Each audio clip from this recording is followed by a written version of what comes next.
கிறிஸ்துவுக்குள் பிரியமானவர்களே, கர்த்தரும் இரட்சகருமாய் இயேசு கிறிஸ்துவின் ஈடினிய நாமத்தினாலே உங்கள் யாவருக்கும் என் அன்பின் வாழ்த்துக்களை தெரிவித்துக் கொள்கிறேன். தேவனர்லி அப்பம் பிரேயர் மினிஸ்ட்ரி சேனல் மூலியமாக உங்களோடு சந்திப்பதில் மிகுந்த மகிழ்ச்சி அடைகிறேன். தினம்தோறும் இரவு நேரத்தில் 8 மணிக்கு பரிசுத்த வேதாந்தத்தில் ஒரு பகுதியை நாம் தியானித்து நம்முடைய குடும்ப பாதுகாப்பிற்காக நாம் ஜெபிக்கிறோம். இந்த மாதம் டிசம்பர் மாதம் அநேக நன்மைகளை செய்ய நாம் பரிசுத்த வேதாந்தத்திலிருந்து தியானிக்கிறோம். தொடர்ந்து இணைந்திருங்கள். பிரசங்கி 3ஆம் அதிகாரம் 12ஆம் வசனம்.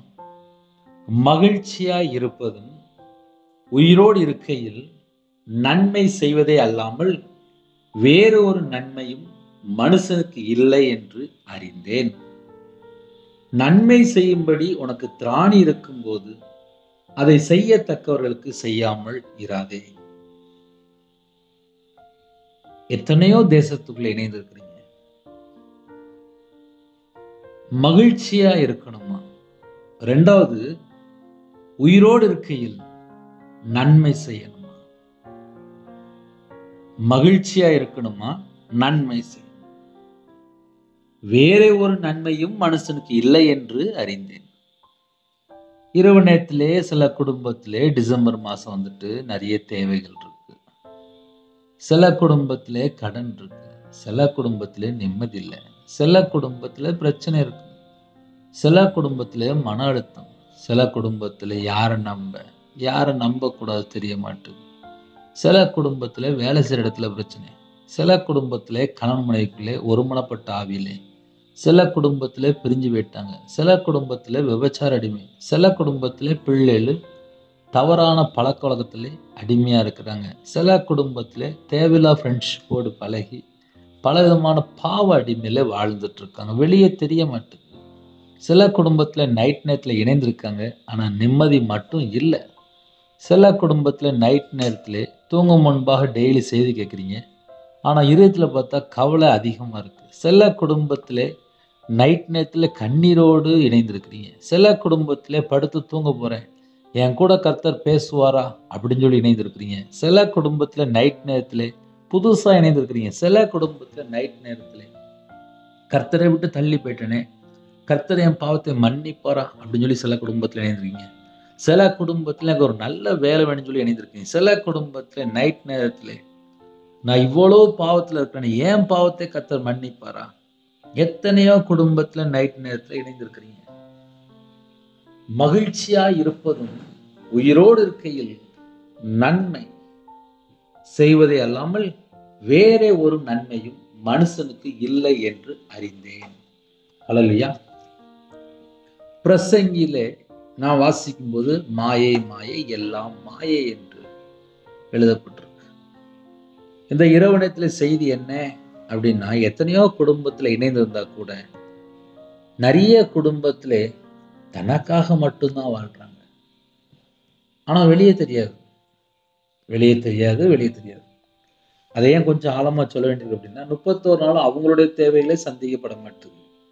எக்ஸாம்பிளுக்கு சொல்றேனே, வீட்டில் ரொம்ப கஷ்டமா இருக்கும். ஒரு 6,000 ரூபா இல்லை ஒரு 8,000 ரூபா சம்பளம். சில குடும்பத்தில் ஒரு 10,000, சில குடும்பத்தில் ஒரு 12,000 இல்லை 15,000, சில குடும்பத்தில் தான் ஒரு 20, 30, 40, 50, 1 லட்சம், ஒரு 80,000 ரூபா, ஒரு 1,50,000 லட்சம். சில குடும்பத்தில் மட்டும் ரொம்ப கம்மி. ஆனால் ஏழை எளிய ஜனங்கள் தேசத்துக்குள்ளே எத்தனையோ கோடியா இருக்கிறாங்க. அன்றாட வேலை பார்த்து வீட்டில் வந்து வேதனையோடு வாழக்கூடிய ஜனங்கள் உண்டு. அவங்கள திக்கற்ற பிள்ளையா இருப்பாங்க. சில குடும்பத்துல ஜெபிக்கிறோம் சொல்லுவாங்க, நான் வீட்டு வேலை தான் பார்க்கறேன் அப்படிம்பாங்க. எத்தனையோ குடும்பத்துல இணைந்திருக்கிறீங்க. டிசம்பர் மாசம் வந்துட்டு எத்தனையோ குடும்பத்தோட தேவைகள் இருக்கு. 2 பாயிண்ட் நீங்க ஞாபகம் வச்சுக்கோங்க. மகிழ்ச்சியா இருக்கணுமா? நிறைய வீட்டுல மகிழ்ச்சியா காணும். 2வது, நன்மை செய்யணுமா? உயிரோடு இருக்கிறனாலலாம் நன்மை செய்யணுமா? நிறைய வீட்டுல நன்மை செய்யவும் இல்லை. சில குடும்பத்துல தீமை நடந்துருது. நான் சொல்றதெல்லாம் ஓப்பன் ஸ்டேட்மெண்டா சொல்லிட்டு இருக்கேன். ஏன்னா என் வாழ்க்கையே ஒவ்வொரு நாளும் பார்க்கும்போது, 24 மணி நேரம் பார்க்கும்போது, நான் நன்மை செய்யறேனா தீமை செய்யறேனா அதை கொஞ்சம் நான் எப்போதுமே யோசிப்பேன். ஏன்னா நியாயத்திற்கு நாளில் போய் கணக்கு கொடுக்கணும். போதிக்கிற எனக்கும் அதிக ஆக்கினை உண்டு சொல்லி தான் வேதம் சொல்லிடுது. அதனால உங்கள்கிட்ட நான் பேசிட்டு நான் எங்கேயும் தப்பிச்சுலாம் ஓட முடியாது. ஒரு மனுஷனுடைய வாழ்க்கையில நன்மை செய்தால் நித்திய ஜீவன், தீமை செய்தால் நித்திய ஆக்கினை. நம்ம வாழ்ற காலம் கிருபையின் காலம். பாவத்தின் சம்பளம் மரணம் என்று எழுதப்பட்டிருக்கு. ஆனாலும் தேவனுடைய கிருபை வரமோ நமக்கு நித்திய ஜீவனை தருகிறார். அவருடைய பாதபிள்ளை காத்திருந்து என் பாவத்தை மன்னிங்கப்பா.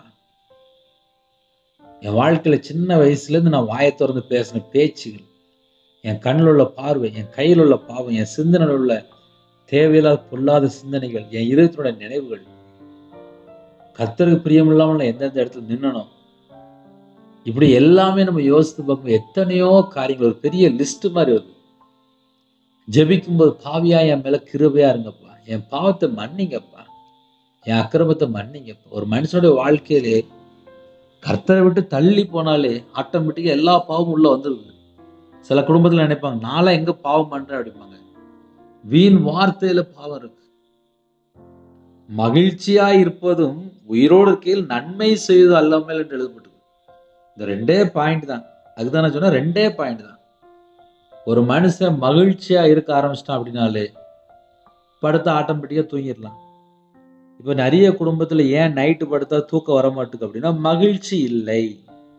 ஏன்னா அவங்க இதயத்திலே நிறைய பாரம் வச்சிருப்பாங்க. தேவையில்லாத ஃப்ரெண்டோட பழகிருப்பாங்க, தேவையில்லாத நபர்கிட்ட பழகிருப்பாங்க, தேவையில்லாம யார்கிட்டயோ பழகிருப்பாங்க. ஒரு மனுஷனுடைய வாழ்க்கையில எங்க பிரச்சனை வருது, எங்க போராட்டம் வருதுன்னு சொல்லி பார்க்கும்போது நம்முடைய பழக்க வழக்கம், நம்முடைய ஐக்கியம் பிதாவோடும் குமாரனோடும் இருந்தால் நைட்டு படுத்தா தூக்கம் வரும். இப்போ நிறைய குடும்பத்துல இப்போ யாரோட பழக்கம் இருக்கு அப்படின்னா செல்போனோட தான் பழக்கம் இருக்கு. வீட்டுல மனைவி இருந்தா மனைவிட்ட பேச மாட்டாங்க, பிள்ளை இருந்தா பிள்ளைகிட்ட பேச மாட்டாங்க. சில வீட்டுல மாமியாரை யாரும் கண்டுக்கிறதே இல்லை. அவங்க பார்த்தா கண்ணீர் வடிச்சு ஜெபம் பண்ணிட்டு இருப்பாங்க. சில ஜெபகுறி வரும்போது முதியோர் இல்லத்துல இருக்கும், என் பேரன் பேத்தி என்ன பார்க்க முடியல, என் பிள்ளை நீ எங்க விட்டுட்டாங்க, நான் முதியோர் இல்லத்துல இருக்கேன் அப்படின்னு சொல்லி சில ஜெபகுறி வருது. பார்த்தா பிள்ளைலாம் இருக்கு, நிறைய படிச்சிருக்காங்க, நல்ல போஸ்ட்ல இருக்காங்க. ஆனா வயசானவர்கள் பார்த்தா முதியோர் இல்லத்துல இருக்காங்க, கண்ணீரோடு ஜெபிக்க வராங்க. ஒரு குடும்பத்துல எப்படிலாம் பிரச்சனை வரும்னு சொல்லி பார்க்கும்போது வயசாயிட்டு 75 வயசு ஆயிட்டு, ஆனா நிம்மதி தான் இல்லை. சில ஜெபகுறிப்புலாம் வரும்போது வேதனையா இருக்கும். அதனால நைட் நேரத்துல யாரெல்லாம் இணைந்திருக்கிறீங்களோ ரெண்டே பாயிண்ட் தான். மகிழ்ச்சியா இருப்பதும் உயிரோடு இருக்கையில் நன்மை செய்வது அல்லாமல் வேறே ஒரு நன்மையும் இல்லை. மனுஷனுக்கு இல்லை என்று கண்டேன், அறிந்தேன். அப்போ இரவு நேரத்துல நம்ம எப்படி யோசித்து பார்க்கலாம்? என்னைக்குனாலும் ஒரு நாள் நம்ம லைஃப் முடிஞ்சிடும், பரலோகத்துல போய் நிக்கணும். அது 5 வருஷமா இருக்கலாம், 10 வருஷமா இருக்கலாம், ஒரு நாளா இருக்கலாம், 2 நாளா இருக்கலாம், 5 வருஷமா இருக்கலாம். கர்த்தருடைய வருகை மிக சமீபம். உலகத்துல என்னெல்லாம் நடக்குன்னு சொல்லி பார்க்கும்போது நம்ம கடைசி ஸ்டேஜ்ல தான் வாழ்ந்துட்டு இருக்கோம், கடைசி நொடியில தான் வாழ்ந்துட்டு இருக்கோம். மிகப்பெரிய ஒரு ஆசீர்வாதம் என்ன தெரியுமா? ஜீவ புஸ்தகத்துல நம்ம பேர் எழுதப்பட்டாலே போதும்பா. நான் ஒரு முழு பைபிளை ஃபுல்லா வாசிக்கும் போது தீமை, அதாவது தீட்டு, பொல்லாங்கு, அருவருப்பு ஒன்றும் பரலோகத்துல போக முடியும்னு சொல்லி போட்டிருக்கு. என் வாழ்க்கையிலலாம் நான் கர்த்தரை விட்டு தள்ளி போய் நான் சாதாரணமா வாழ்ந்த ஒரு மனுஷன். நான் கையில பைபிள் எடுத்து மெசேஜ் பேசுறேன், உங்கள்கிட்ட பேசுறேன் அப்படின்னா அது தேவனா பார்த்து உயிர் பிச்சை போட்ட கிருபை. ஏன்னா நான் வியாபாரி. வியாபாரிக்கு வியாபாரத்தை பத்தி தெரியும், ஆனா பைபிளை பத்தி தெரியாது. நானும் கடன்ல கஷ்டப்பட்டு ஊரோட்டு போனாங்க, நிந்தைகள், அவமானங்கள். ஏன்னா எனக்கு பைபிள் சட்டம் தெரியாது. ஆனா கண்ணீரோடு பைபிள் வாசிக்க ஆரம்பிச்சேன். பைபிளுடைய லா சட்டம்லாம் வேற மாதிரி இருக்கு.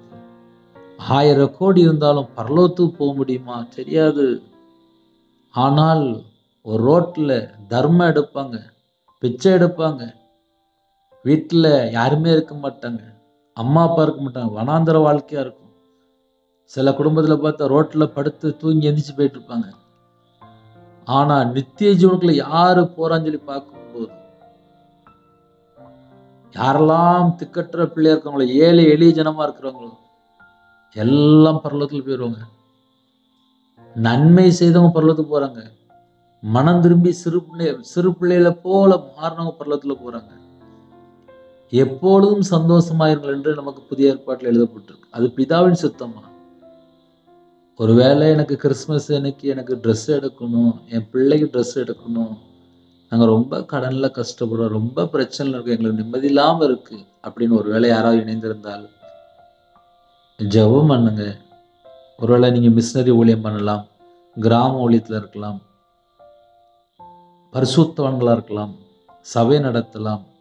எந்த சூழ்நிலையும் சரி, கர்த்தருக்கு தெரியும் நம்மளுடைய தேவைகள் என்ன. எனக்கெல்லாம் கர்த்தர் ஒவ்வொரு நாளும் உயிர் பிச்சை போட்டிருக்கார். ஜஸ்ட் அவ்வளவுதான். அவருடைய உள்ளங்கரத்துக்குள்ளே ஜீவ சுவாசத்தை வைத்திருக்கிறார். நான் எங்க தப்பிச்சு போக முடியும்? யோசித்து பாருங்க. செத்தா அங்கதான் நிக்கணும், பரலோகத்துல தான் நிக்கணும், வேற எங்கேயும் போக முடியாது. ஒண்ணு நரகம், இல்ல நித்திய ஜீவன். நன்மை செய்தவர்கள் நித்திய ஜீவனாம்பா, தீமை செய்தவர்கள் நித்திய ஆக்கினைன்னு சொல்லி போட்டிருக்கு. ஒருவேளை என் வாழ்க்கையில தீமையா இருக்கு பிரதர் அப்படின்னா என்ன செய்ய அப்படின்னா, அப்பா என் பாவத்தை மன்னிங்கப்பா, என் அக்கிரமத்தை மன்னிங்கப்பா, எனக்காக தான்ப்பா நீங்க சிலுவையில சுமந்தீங்க, என் அக்கிரமம், என் பாவம், என் தலைமுறை சாவும், என் பலவீனம், என் நோய், என் துக்கம் எல்லாவற்றையும் சிலுவையில சுமந்தீங்கப்பா, உங்களை நான் சொந்த ரட்சரா ஏற்றுக்கொள்றேன்ப்பா, எனக்கு நித்திய ஜீவன் வேணும்ப்பா, நான் அந்த பூமியை விட்டு ஒரு நாள் நான் மரிக்கும் போது நான் பரலோகத்துல கண் விழிக்கணும்ப்பா, எனக்கு நித்திய ராஜ்யம் வேணும்ப்பா அப்படின்னு சொல்லி அவருடைய சமூகத்துல தாழ்த்தும் போது நம்ம பேர் ஜீவ புஸ்தகத்தில் எழுதப்படும். நான் மறுபடியும் கூட சொல்றேன், இந்த பூமியிலே நம்ம இன்னும் எத்தனை வருஷம் வாழப்போறோம் தெரியாது. எல்லாருடைய வாழ்க்கையிலுமே கவலைகள், துக்கங்கள், கண்ணீர்கள், என்னை ஏமாத்திட்டானே, என்னை ஏமாத்திட்டாளே அப்படின்னு சொல்லி எத்தனையோ தகவல், எத்தனையோ காரியங்கள். ஏன் என் வாழ்க்கையில கூட எத்தனையோ காரியங்கள் உண்டு. ஆனால் இதெல்லாம் நிரந்தரம் கிடையாது, இதெல்லாம் கடந்து போயிடும். நம்ம வாழ்ற காலத்துல எப்படி பிரதர் வாழணும் அப்படின்னா, நன்மை செய்யணுமா, தான தர்மம் பண்ணணுமா, நற்கிரியை செய்யணுமா, மகிழ்ச்சியா இருக்கணுமா, உயிரோடு இருக்கும்போது நன்மை செய்யணுமா, அவ்வளவுதான். நன்மை செய்கிறவர்கள் தேவனால் உண்டாயிருக்கிறார்கள், தீமை செய்கிறவர்களோ தேவனை காணவில்லை என்று எழுதப்பட்டிருக்கு. பிரியமானவனே, நீ தீமையானதை பின்பற்றாமல் நன்மையானதை பின்பற்று, நன்மை செய்கிறவன் தேவனால் உண்டாயிருக்கிறான் என்று எழுதப்பட்டிருக்கு. இந்த இரவு நேரத்திலே யாரெல்லாம் தாழ்த்துறீங்களோ, நன்மை செய்யும்படி உனக்கு திராணி இருக்கும்போது அதை செய்யத்தக்கவர்களுக்கு செய்யாமல் இராதே, பரிசுத்தவான்களுக்கு உதவி செய்யுங்கள் என்று எழுதப்பட்டிருக்கு. இந்த கிறிஸ்துமஸ் மாசத்திலே யாரெல்லாம் இன்னும் ட்ரெஸ் எடுக்காம இருக்கிறாங்களோ அவங்களுக்காக நம்ம ஜெபிப்போம். பரிசுத்தவான்கள் ட்ரெஸ் எடுக்கணும், மிஷனரிமார் ட்ரெஸ் எடுக்கணும், விசுவாசிகள் ட்ரெஸ் எடுக்கணும். நிறைய குடும்பத்துல ஏழை எளிய ஜனமா இருக்காங்க, திக்கற்ற பிள்ளையா இருக்காங்க, சில குடும்பத்துல விதவையா இருக்காங்க, யாருமே இல்லை, முதியோர் இடத்துல இருக்காங்க, ஹாஸ்டல்ல இருக்கிறாங்க. அவங்கெல்லாம் ட்ரெஸ் எடுக்கணும். கிறிஸ்துவனுடைய பிறப்பை புது ட்ரெஸ் போட்டு கொண்டாடணும். நான் அடிக்கடி சொல்லுவேன், நான் சின்ன வயசுல இருந்து வேலை பார்த்த ஒரு நபர் அப்படின்ட்டு. 11 வயசுல நான் வேலைக்கு போயிருக்கேன். அந்த கிறிஸ்துமஸ் அன்னைக்கு ஒரு புது ட்ரெஸ் போடும்போது சந்தோஷம் வரும், புது ட்ரெஸ் போட்டிருக்கு அப்படின்ட்டு. இதெல்லாம் யாருக்கு தெரியும் அப்படின்னா, ஏழை எளிய ஜனங்களுக்கு தான் தெரியும். அதனால யாரெல்லாம் இந்த செய்தி கேட்குறீங்களோ, உங்க பக்கத்துல யாரெல்லாம் ஏழை எளிய ஜனங்கள் இருக்கிறாங்களோ அவங்களுக்கு முடிஞ்சா உங்க கையால ஒரு ட்ரெஸ் வாங்கி கொடுங்க. நம்ம நன்மை செய்யும்போது நம்ம நித்திய ஜீவனுக்குள்ள போறோம். சந்தோஷமா செய்யுங்க. இந்த வருஷம் கிறிஸ்துமஸ் அன்னைக்கு நான் யாருக்காவது உதவி செஞ்சேன் அப்படின்னு சொல்லி நீங்க சொல்லியிருக்கணும். அந்த சந்தோஷம் நமக்குள்ள இருக்கணும். நைட்டு படுத்து தூங்க போறோம், எல்லாரும் போல நம்மளும் படுத்து தூங்க போறோம். எல்லாருடைய வாழ்க்கையில எப்படி எப்படி கஷ்டம் இருக்கோ நம்ம வாழ்க்கையில ஒரு சில கஷ்டங்கள் இருக்கும். ஆனா தேவன் மாற்றி தருவார். ஆனா நான் என்ன செய்யறேன், என் வாழ்க்கையில என்ன குறை இருக்கு, என் பாவத்தை மன்னிச்சிருங்கப்பா, என் அக்கிரமத்தை மன்னிச்சிருங்கப்பா அப்படின்னு சொல்லி தாழ்த்தும் போது நம்முடைய தேவன் நம்மை பரிசுத்தப்படுத்தி தம்முடைய இரத்தத்தினால் கழுவி சுத்திகரிப்பார். அவருடைய சமூகத்தில் தாழ்த்தினா போதும். அவருக்கு முன்பாக ஒருவனும் நீதிமான் அல்ல, எல்லாரும் பாவம் செய்து ஏகமாய் கெட்டு போனார்கள். கெட்டு போன ஜனங்களை மீட்டெடுக்க தான் தேவன் மாம்சத்தில் வெளிப்பட்டார். தேவகுமாரனை வெளிப்பட்டார், மனுஷகுமாரனை வெளிப்பட்டார், தாவீதின் குமாரனை வெளிப்பட்டார், உலகத்தின் பாவத்தை சுமந்து தீக்கிற தேவ ஆட்டுக்குட்டியை வெளிப்பட்டார். அவருடைய பாதபடியிலே ஒரு சில நிமிடங்கள் ஜெபிக்க போறோம். நன்மை செய்ய திராணி இருக்கும்போது அதை செய்யத்தக்கவர்கள் செய்யாமல் இராதே.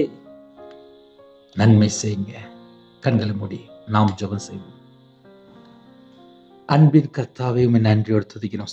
அந்த நாள் முழுது பாதுகாத்த கிருபைக்காக நன்றி. இரவு நேரத்திலே எந்த குடும்பத்தில் கற்பத்தினிக்காக ஜெபிக்கிறவங்களோ, மாசமா இருக்கிறவங்களோ, டெலிவரி பண்ணுறவங்களோ, கர்த்தர் கூட இருங்க, ஆசீர்வதிங்க. திருமண வயசு தாண்டுது, திருமணம் முடிந்ததுக்கு அப்புறம் சமாதானம் இல்லை, பிள்ளைகளுடைய வாழ்க்கையில தவறான தொடர்பு, தவறான பழக்கங்கள், கணவருடைய வாழ்க்கையிலே தேவையில்லாத அசுத்தமான காரியங்கள், எந்த பாவ காரியமாக இருந்தாலும் எடுத்து போட்டுருங்க. ஒவ்வொரு குடும்பத்தையும் கர்த்தர் ஆசீர்வதிங்க. இரவு நேரத்திலே கடன் பிரச்சனை இல்லை, ஹோமில் இருக்காங்க, ஹாஸ்டலில் இருக்காங்க, சில குடும்பத்தில் வெளிநாட்டில் இருக்காங்க, வேறு வேறு இடத்துல இருக்காங்க.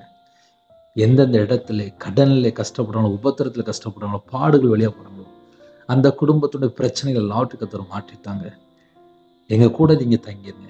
பிதா, குமாரன், பரிசுத்த நாமத்தில் ஒவ்வொரு குடும்பத்தையும் முத்திரை போட்டு பாதுகாத்து விடுங்க. இந்த வருஷத்துல டிசம்பர் மாதத்திலே நாங்கள் நன்மை செய்கிற பிள்ளைலாம் மாறுறதுக்கு எங்களுக்கு கிருபைத்தாங்க. நற்கிரியை செய்ய கிருபைத்தாங்க. சோர்ந்து போகாமல் நற்கிரியை செய்ய கத்த கிருபைத்தாங்க.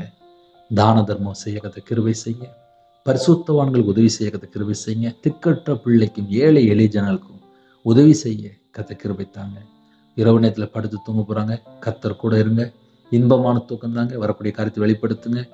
தேவையில்லாத சுப்பனங்கள் எல்லாவற்றையும் நீக்கி, மரண பயம், தற்கொலை எண்ணங்கள் எல்லாவற்றையும் நீக்கி வரக்கூடிய காரியத்தை வெளிப்படுத்துங்க. அதிகாலையில் நம்முடைய சமூகத்தில் கண் விழிக்கிறதுக்கு கிருபை செய்யுங்க. தேவனர்கள் எப்போ பிரேயர் மினிஸ்டரில் நம்முடைய கரத்தில் அர்ப்பணிக்கிறோம். கர்த்தர் ஆசீர்வதித்தாங்க. எல்லா தேச ஜனங்களையும் நம்முடைய ஜீவன்கள் அர்ப்பணிக்கிறோம். சரீரத்தில் பலவீனத்தோடு படுத்த படுக்கையில் மரண தருவாயோடு யாரெல்லாம் ஜெபிக்கிறாங்களோ உங்களுடைய தழும்புல கரத்தினால தொட்டு பூரண சுகமாக்கித்தாங்க. இயேசு கிறிஸ்து ரத்தத்தினாலே, இயேசு கிறிஸ்து நாமத்தினால பரிபூர்ணமான சுகம் உண்டாகட்டும். நைட் டியூட்டியில் இருக்கிறாங்க, நைட் நேரத்தில் ட்ராவலிங் இருக்காங்க, அந்த எல்லா குடும்பத்துக்கும் என் இயேசு கிறிஸ்து ராஜா கரம் கூடலட்டும். உங்களுடைய ஜீவனங்களை அர்ப்பணிக்கிறோம். ஒவ்வொரு குடும்பத்தையும் உங்களுடைய ரத்த கொட்டைகளை வேலடைத்து மூடி மறைத்து கர்த்தர் பாதுகாங்க. எல்லா குடும்பத்தையும் உங்களுடைய ஜீவனங்களை அர்ப்பணிக்கிறோம். சிறு பிள்ளை முதல் கொண்டு முதியோர் வரை படிக்கிற பிள்ளைலேருந்து எல்லா குடும்பத்தையும் உங்களுடைய கரத்தில் அர்ப்பணிக்கிறோம். அப்பா, எத்தனை இடத்துல மழை பெய்யுது, அந்த எல்லா ஜனங்களையும் கர்த்தர் பொறுப்படுத்துவாங்க. உங்கள் நாமம் மட்டும் எவ்வளோட்டும். வெளிநாட்டில் இருக்காங்க, அவங்க இருக்கிற இடத்துல சகல விதமான பாதுகாப்பு தாங்க. நைட் நேரத்தில் தனிமை, தேவையில்லாத சுபாவங்கள், தேவையில்லாத பழக்கங்கள், தேவையில்லாத எண்ணங்கள், செல்போன் அடிமை எல்லா செத்த கிரியெல்லாம் அழிக்கப்படட்டும். இரவு நேரத்தில் ஒவ்வொரு குடும்பத்தோட கர்த்தர் கூட தங்கிருங்க.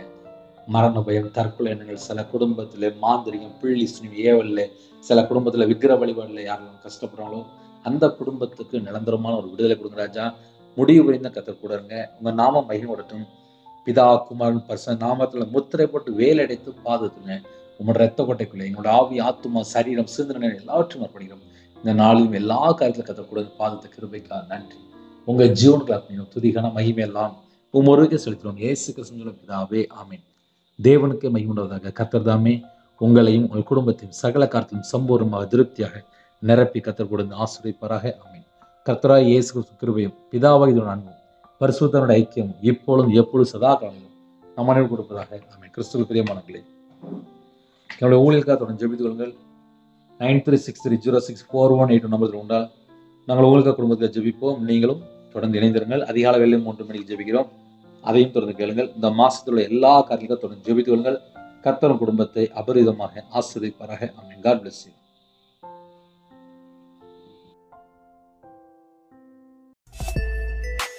Thanks for watching.